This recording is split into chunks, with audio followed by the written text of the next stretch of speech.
आता कांदे घेतलेले आहेत मी 4-5 कट करून घेते उभे. कांदा भजी करायचे.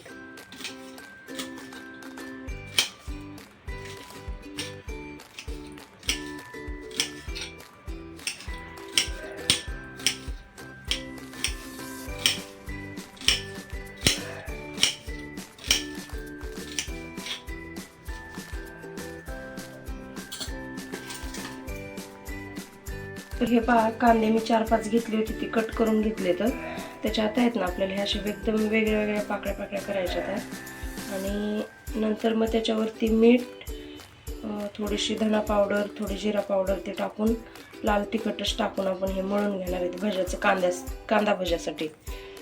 तर अशा प्रकारे हा आपला कांदा आहे ना पूर्ण मोकळा झालेला आहे. हा कांदा मी असा मोकळा एकदम करून घेतलेला आहे. आणि 4 ते 5 कांदे मी कट केलेले आहेत उभे असे. तर आपल्याला हे भज्यासाठी मळायचे ना, मग सगळ्यात आधी ना आपण त्याच्यावर असं मीठ लावून घेऊ, कारण आपल्याला पाणीच टाकायचं नाही याला बिलकुल मळायला. आमचं जेवढं पाणी सुटेल ना त्यातच पीठ खोलून ते अगदी असं व्यवस्थित मिक्स करून मळून घ्यायचं. हे थोडंसं लाल तिखट आहे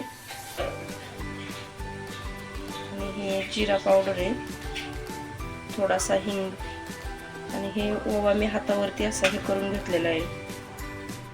थोडासा खता सोडा आहे. तर हे असं सगळं व्यवस्थित मिक्स करून आहे ना याला थोडा वेळ ठेवून याच्यात पाणी सुटल्यासारखं झालं की त्यातच फक्त आपल्याला तेलाचं मोहन थोडंसं घालून मळून घ्यायचे. याला पाणी सुटायला लागले बघ कांद्याला. छान असं पाणी सुटलेलं आहे त्याला. आता आपण याच्यात आहे ना तेल टाकू. 2 चमचे गरम केलेलं तेल आहे.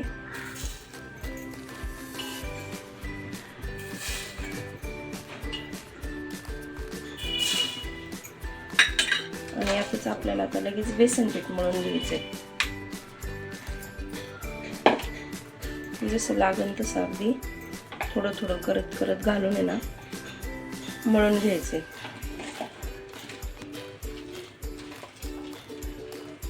आणि थोडंसं मी 1 छोटा चमचा तांदळाचं पण पीठ टाकणार आहे त्याच्यात.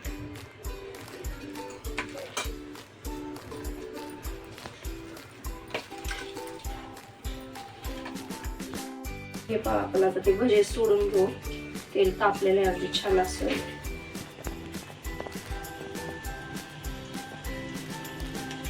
मी कांदा उभा कट केलेला असल्यामुळे ना अगदी छोटे छोटे सोडायचे, मग ते व्यवस्थित कुरकुरीत होते ते एकदम.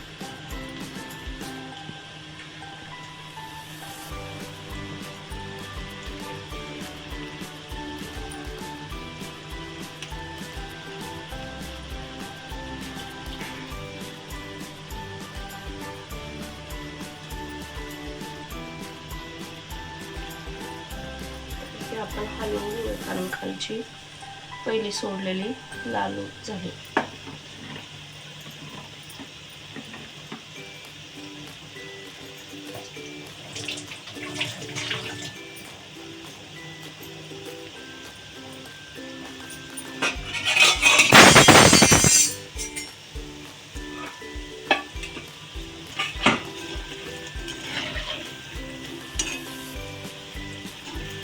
छान असा कलर आलेला आहे त्याला.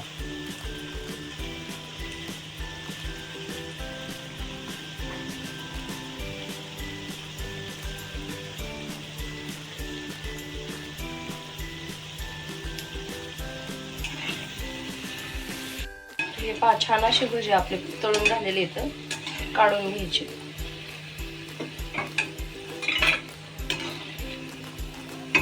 एकदम कुरकुरीत झालेले दिसताच त्याचा कलर सांगतोय की किती छान झालेले आहेत. तर पहा, आपले भजी तळून झालेले आहेत. तेल पण आहे अजून कढईत तसंच तापलेलं आहे. त्यात मी ही मिरची तळून घेणार आहे.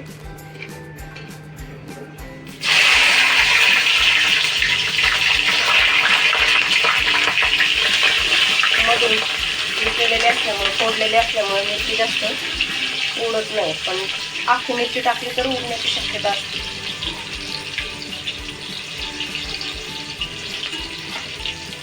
छान अशी तळून झालेली मिरची आपण काढून घेऊ मी. त्याच्या वरतून मीठ टाकायचं, कारण कट केलेली असल्यामुळे गरम तेलात त्याच्यात मीठ टाकलं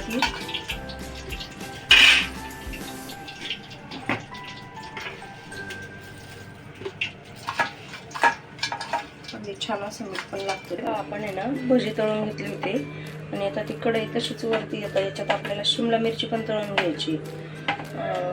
शेंगदाण्याचा कूट आहे हा, आणि त्याच्यात मी मीठ भरलेलं आहे.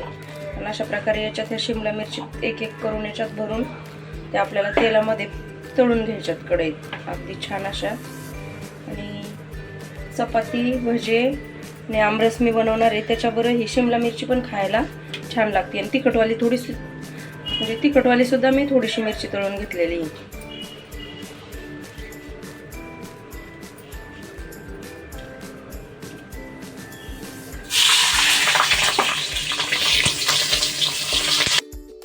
पहा आपली शिमला मिरची छान अशी तळून झालेली आहे.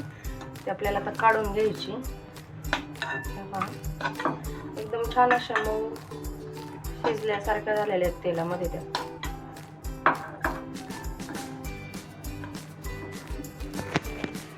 हे पहा आपले आंबे मी हापूस असल्यामुळे ना त्याचं फक्त कातडवरचं साल आहे ना ती हातानेच काढून घेतलेली आहे. मी आता त्याचे असे काप करून आहे ना मिक्सरमध्येच तो रस करणार आहे.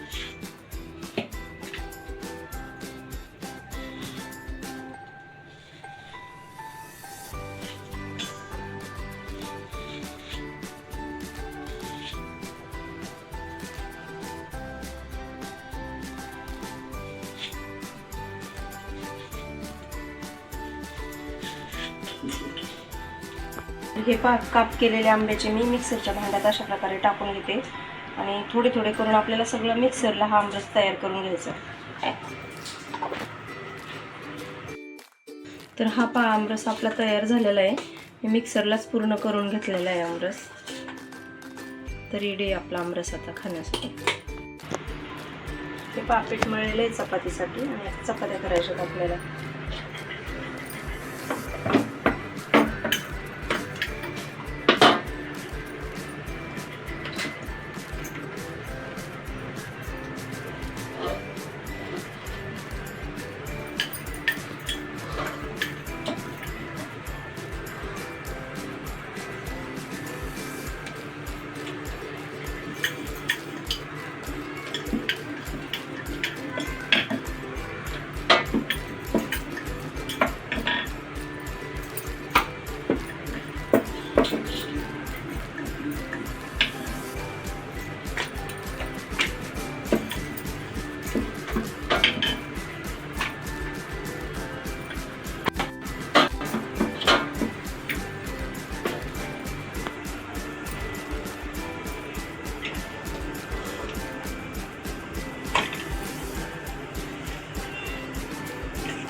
चपाती लाटून घेतलेली भाजून घ्यायची.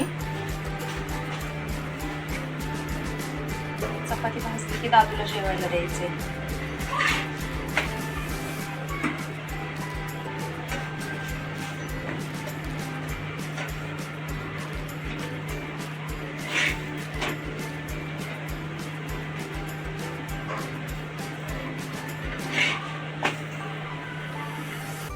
तर हे जेवायला ताट वाढते मी आता. चपाती मोडून ठेवलेली मिरची, भजे आणि शिमला मिरची आंबरस पण देते.